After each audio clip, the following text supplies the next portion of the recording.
How's everybody doing today? So we're out in the woods again. I'm sorry, it's been a minute since we posted on this channel, but been sick and had a lot of other things going on. Sorry, the mosquitoes are terrible, so you'll probably see me swatting every once in a while. But anyway, today's video is gonna be about this skid steer right here. By far, this has been my favorite skid steer. A little bit of backstory on this. This is a 265 Cat XE, which is high flow, wide track. It is a direct comparison to this New Holland that's behind me. This is as close to apples as you can get to that New Holland right there. Wide track, 74 horse, wide track, 74 horse. The operating capacity is about the same when it comes to towing, hauling, lifting, and moving. This is not going to be a hash out battle like, should you get this versus that? This is going to be basically a review on the Cat, and I'm going to use the New Holland as an example of certain things that I'm talking about that Cat did right. Again, I'm not a Cat fanboy. I'm not all Cat. I love all types of equipment. I have New Holland, Deere, Caterpillar. So let's talk. This unit that I have in front of me has got about 16 hours on it. Before I got this unit, I had ordered this machine and there was a delay on it or whatever, which is fine. My dealer support is so important. I'm not complaining about the dealer or anything like that. They brought me another machine, made sure I had one. And I also have a 255 Cat that I was utilizing before I got this machine. So I have a 255 Cat and a 265 Cat. The only two differences between is this engine has got a little more torque, about the same horsepower. It's a turbocharged engine, and this one is high flow, wide track, whereas the 255 is standard flow, narrow track, and it doesn't have that turbocharged engine, so it has less low end torque. Still good machine, don't get me wrong, but anyway, we'll get back to the 265 Cat. So here we got the 265 Cat. I've got a diamond mulcher on it. I've been mulching. You'll see some videos coming up. If you like this, think about liking and subscribing. I mulch, I land clear, I grade, I dig, I stump. We'll repair these. One of the next videos we got coming up is I ordered a guard for the back of this, and we'll be installing that guard, so you guys will see how that is, and maybe if you've got a 265 Cat, maybe something that you might like to do. So let's go over this machine. This is by far my favorite skid steer that I've ever bought, hands down. It's the most comfortable. So far, it's been great reliability power-wise, and it is just a pleasure to drive. There's a lot of things that Cat did right on this machine. There's a couple annoying little things that Cat can work on, but there's a lot of things that Cat did right. And I've talked to enough people when it comes to equipment. It's kind of like Ford versus Chevy. People are like, you just want a Cat, or you just want a New Holland, or Deere is the best, the hell with the rest of them. That's not really the case in this situation. Cats are a little bit more money. I mean, that's a fact. With the MSRP, this machine behind me is like $84,000, okay? MSRP behind me, this machine's like $120 with taxes. That one will probably be in North Carolina with taxes, MSRP, you're probably looking at 95 grand with taxes. You can go to your dealer. Your dealers are your most important tool. I know someone in the comments is going, I bought that machine for 60 grand. Well, you probably did. I mean, if you buy a lot of stuff from your dealer, you could probably get that at a fair price. I buy a lot of stuff from Caterpillar. I buy a lot of stuff from New Holland. So I did not pay MSRP for either one of these machines. Here's the thing that people don't realize, okay? This has been a good machine. It has done everything I have asked it to do. It has let me down a couple times, but not every time, but it's managed to do the job, whether it's the AC goes out or there's a code or I've lost power. I've been able to get it back and I've been able to finish the job. This machine right here has 200 hours on it. And in 200 hours, I have had to replace a fuel sensor. I've had to replace a harness. We've had to replace the HVAC box. We've had to replace the AC compressor. The refrigerant had to be recharged on it.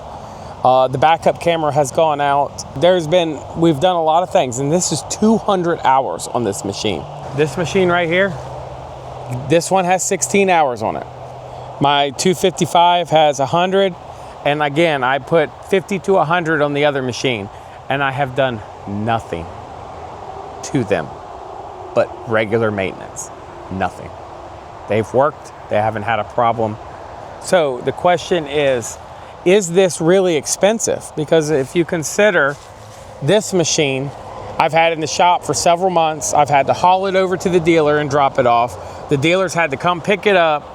I've had it broke down in the woods. I've had a hydraulic leak on this machine. Some of it was covered under warranty, but it's the downtime and it's my time that costs me money. So the question is, are you really saving money by going to a less expensive machine? Not saying that this is a bad machine and you should buy Caterpillar over New Holland. I mean, if you got all the time in the world to deal with all that stuff and you only use that machine 4 times a month, then yeah, man, yeah, save the money. Great machine. This will rock for you. Don't get me wrong, buy them. Buy 2 of them if you want to. But if you're depending on a machine and you want less downtime out of the shop, again, dealer support is important. Is the little bit more money, I mean, that's a substantial amount of difference. 120 grand MSRP with taxes, $95,000 in taxes. So, I mean, that's a substantial difference. Is that worth it to you? If I was gonna buy another machine tomorrow, I would buy another one of these or I'd go bigger. Let's talk about this machine. A lot of things that they did wonderful on this. Wonderful. I love the way they set up the boom. They redesigned the hydraulic coupling system, works great. It's got extra guarding on this one. Now, these cats, you can order them HD1, HD2, HD3. HD1 is just the 2 guards on these cylinders right here. And you've got some guarding and some wrap that goes down here on these hoses. This one has the HD2 package on it.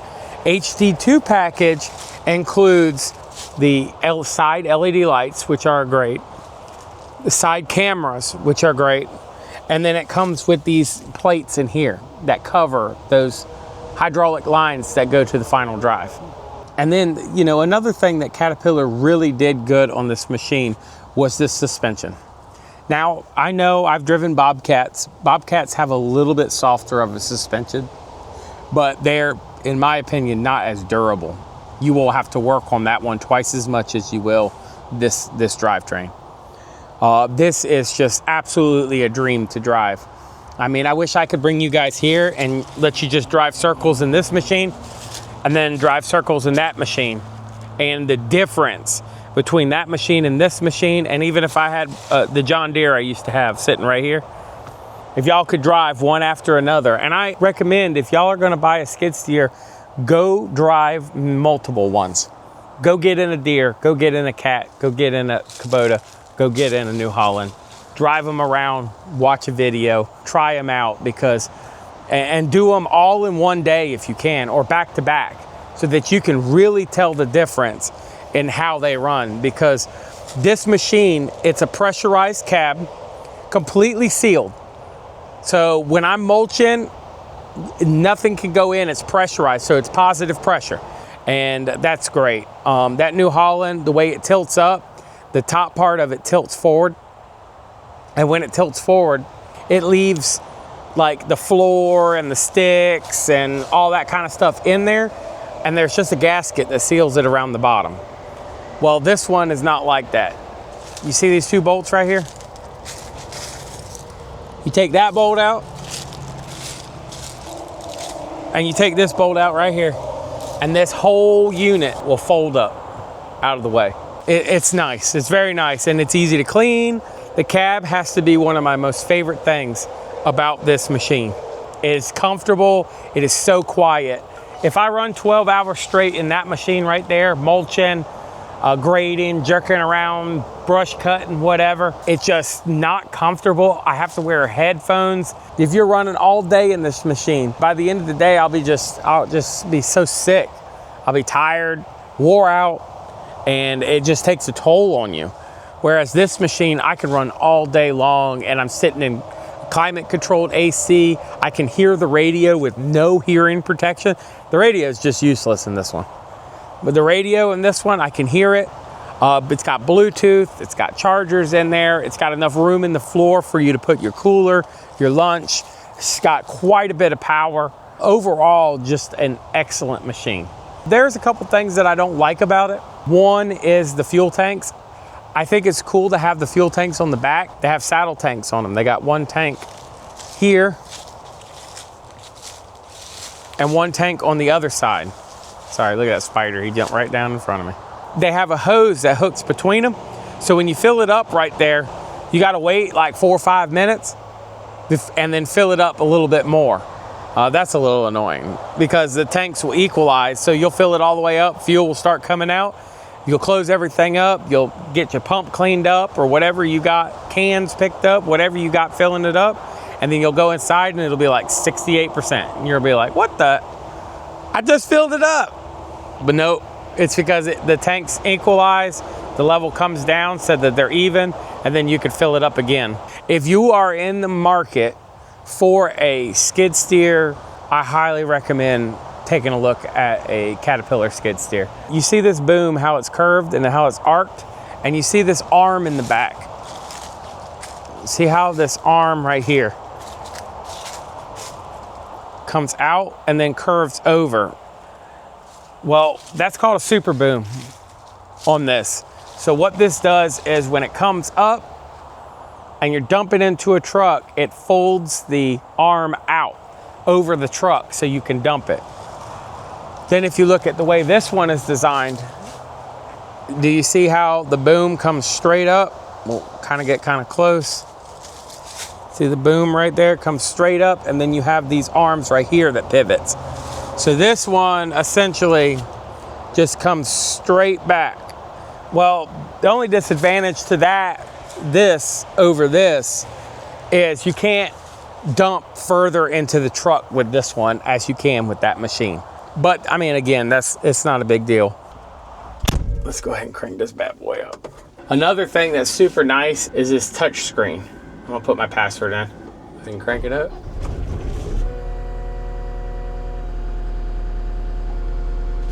All right, so we got automatic AC. I can just press the auto button and it does what it needs to do to get it to that temperature. You have this beautiful screen, and it's touch screen, so you can do all your settings. You can look at gauges. Just a simple screen like that. If you don't want to see the camera, you can go. I like to keep it on camera just because of what I do. It's got, here's your radio if you want to listen to the radio. It's all integrated into here. This one has a reversing fan, so it automatically will turn that reversing fan on. Let me turn the fan down a little bit. It'll automatically turn that reversing fan on to blow any debris and stuff out of the radiator. Another thing that I find is aggravating about Cat, which is, again, it's a super small complaint, is if you're running high flow, you have to put this adapter in. Instead of just putting, like, look at all these blank spots. Instead of just putting a switch right there, you have to put this adapter in to make it high flow. New Holland does a better job with that. Deere and everybody, there's a switch on the dash that you just flip for high flow. I understand their thought process. From my understanding, the reason they did that was because they were finding that a lot of people, they were leaving the machines in high flow using the improper equipment, so they would disconnect whatever they were using. You know, if you were using like a standard flow brush cutter and then you were going to, you know, a high flow mulcher and then back to something standard flow like a sweeper or something, if you leave that plug hooked in or you leave that switch on and you're in high flow, you'll either blow the hydraulic pump or you can cause it to go in relief mode because it's got so much oil going to it, it can't handle it. So then it just drains the oil out of the relief on the pump or whatever you're using, essentially draining the oil out of the machine and possibly causing damage to your pump. If you pump too much oil out of your pump while you're using the machine, or you're pumping more oil than it can return or get back, it's called cavitation, and you can cavitate the pump, which will destroy this machine, and it will be bad. It'll send metal everywhere, and then that will be very expensive. So I understand why they do it, If you got 10 people using it and you got other employees, I could see where having that switch, you know, that is another thing to lose too. So it's a double-edged sword there. So I'm not a big fan of that. I think a switch with like an interlock or something, or a switch, like a momentary switch where you press it and it turns high flow on. When you shut the machine off and then turn it back on, it is automatically back in standard flow mode to protect any of that. I think would have been a better system. Kind of like, you know, if you look at these switches right here, if you want continuous flow, you just press this continuous flow button and hold the switch. Well, I mean, they could have done the same thing. So if you want high flow, you click high flow on, and then after you shut the ignition off, turn the ignition back on, the light is automatically off. They can do that with software nowadays. These another comfort thing is you can see this whole pedestal. Like if you see me bouncing, this whole pedestal sticks and all moves all together, and you've got several buttons on here. So you've got your auxiliaries. If we were to raise this cutter up right now, turn the RPM up. So if I wanted to run this cutter, so that's how you're turning the cutter up. You can hear that cutter running. And then the way it works is if I press continuous flow, if you hold this up, it will automatically hold it there. And so now you can see it's holding it. So if I want to come forward, let's cut this bush, holding the camera at the same time. So now we're mulching.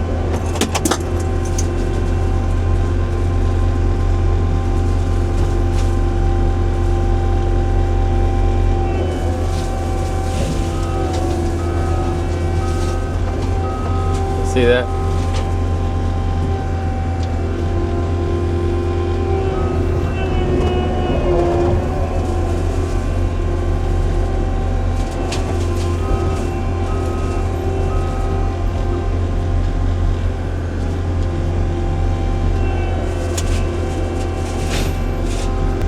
And then to deactivate it, all you do is just touch it once, and then it'll slowly stop spinning. Turn this back down. But see, very quiet. I don't know if y'all could tell how quiet it was, but it's considerably quieter than that New Holland over there. And then, you know, you got this that they add, this adjustable arm right here. It's so nice. If you're cutting like deer lanes or something like that, mulching or brush cutting for somebody else, you can set your phone here and you can map it out, and you can be cutting and you can kind of check where you're going. It's very nice. USBs that you can plug right in. This is your aux and your USB for, you can even do like Spotify and stuff like that if you wanted to. So it's just overall, this is a very nice unit. If you're in the market for a skid steer, I know it's a little more money. If you enjoy going out here doing yard work, if you enjoy running these pieces of equipment, if you want something that is durable, that it's going to last with minimal problems, again, I'm not sponsored by Cat. I bought this, and I've been running skid steers for a long time, 10 plus years now. And this has got to be, they knocked it out of the park. These are new machines.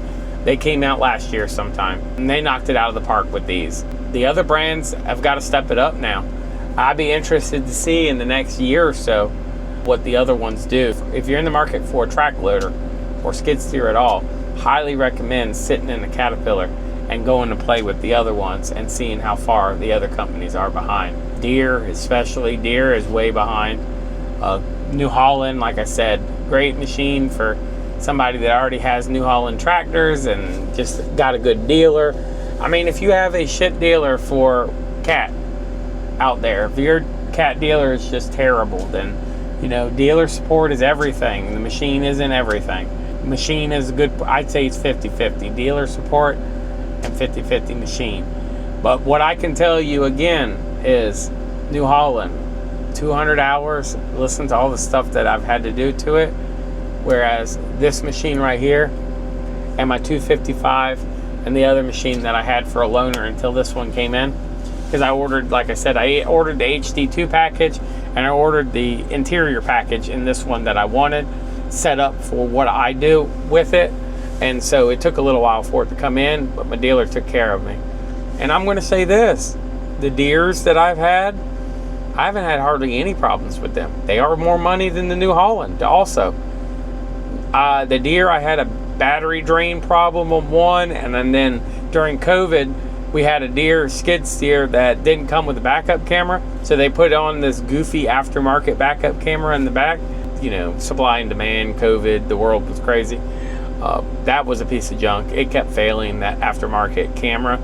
But other than that, no problems with the deer. Put well over multiple thousands of hours on that deer and had to do nothing but basic maintenance on it. So just keep that in mind. Like I said, highly recommend a Cat 265, Cat 255. If you need more power, take a look at the 275. If you have lots of money and lots of free time, or you just have that demanding of a career, then take a look at the Cat 285. I appreciate you guys.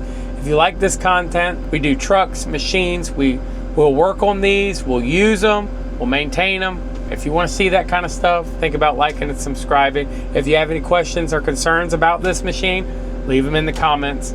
I appreciate you guys. I'll see you on the next video.